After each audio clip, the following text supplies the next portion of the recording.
शक्ति है जिससे सत्ता पलट होने में वक्त नहीं लगता।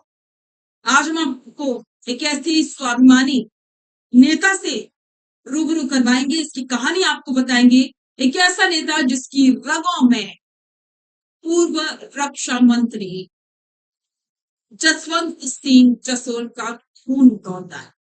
आज हम बात करेंगे मानवेंद्र सिंह जसोल की, जो अपने स्वाभिमान के इतने पक्के हैं कि उन्होंने अपनी जड़ों को पीछे छोड़ने में जरा सी भी हिचक नहीं की।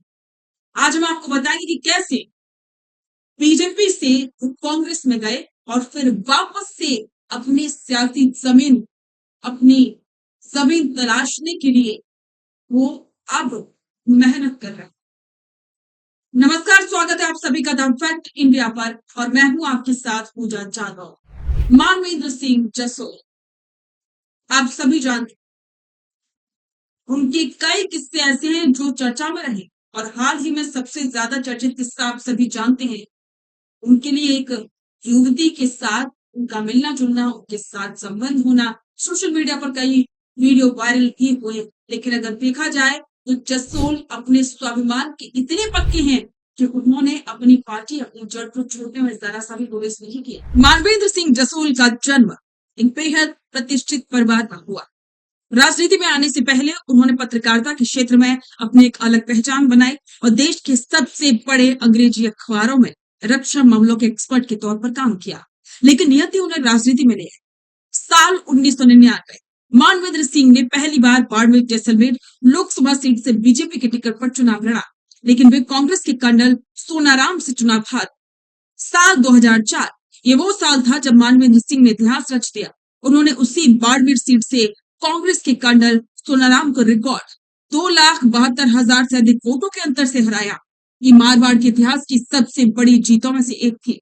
साल 2013 लोकसभा के बाद वे प्रादेशिक राजनीति में आए और बाड़मेर की शिव विधानसभा सीट से विधायक चुने गए।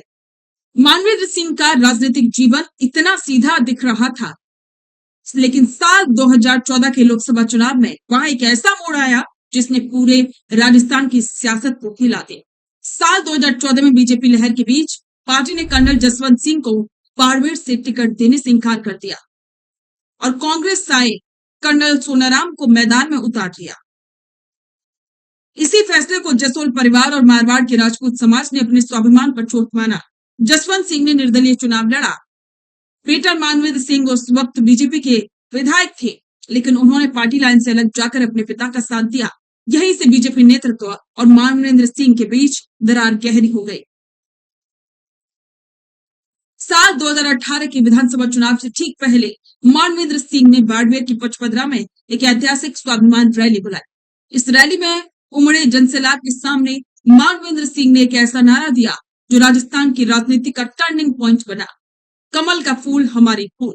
उन्होंने बीजेपी छोड़ दी और राहुल गांधी की मौजूदगी में कांग्रेस का हाथ थाम लिया। कांग्रेस में शामिल होते ही पार्टी ने उन्हें 2018 में सीधे तत्कालीन मुख्यमंत्री वसुंधरा राजे के खिलाफ झालरापाटन सीट से मैदान में उतार। ये बेहद कठिन और राजनीतिक रूप से आत्मघाती मुकाबला माना गया, जिसमें मानवेंद्र सिंह चुनाव हार गए और इसके बाद 2019 के लोकसभा चुनाव में वे फिर से बाड़मेर से कांग्रेस के टिकट पर लड़े, लेकिन मोदी लहर में उन्हें हार का सामना करना पड़ा। पिछले कुछ वर्ष मानवेंद्र सिंह के लिए व्यक्तिगत और राजनीतिक दोनों मोर्चों पर बेहद कठिन रहे। साल 2023 के विधानसभा चुनाव में कांग्रेस ने उन्हें बाड़मेर की सिवाना सीट से उतारा, लेकिन वे वहां भी चुनाव जीत नहीं सके।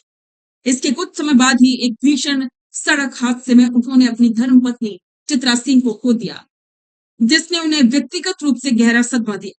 इसके बावजूद मारवाड़ की जनता के बीच उनके पैठ और जसवंत सिंह की विरासत का सम्मान आज भी कम नहीं हुआ।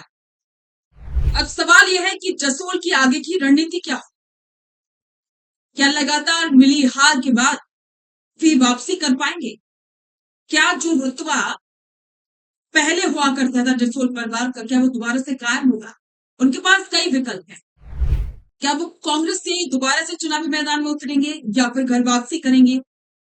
और वो ये भी बड़ा सवाल है कि वो किस तरह से राजपूत वोट बैंक को मजबूत कर पाते, अपनी तरफ कर पाते हैं। एक बड़ा सवाल। तो अब देखना होगा कि मानवेंद्र सिंह जसोल का अगला कदम क्या होगा? इस पर आपके विचार कमेंट बॉक्स में साझा करें और बने रहें द फैक्ट इंडिया के साथ। रुकिए और जरा ध्यान से सुनिए। क्या आप हमारी इन खबरों से अपने व्यापार को भी बढ़ाना चाहते हैं? तो आप भी खबरों के दौरान इस तरह के एलिमेंट्स पर अपना विज्ञापन दे सकते हैं, या फिर ऐसे खबर के 1 मिनट बाद अपना पूरा विज्ञापन डलवाएं, जो कि 8 लाख से ज्यादा सब्सक्राइबर्स और फॉलोअर्स वाले द फैक्ट इंडिया चैनल्स और पेजेस से राजस्थान के कोने कोने में पहुंचेगा, और इससे आपका व्यापार, ब्रांड सब कुछ बढ़ेगा।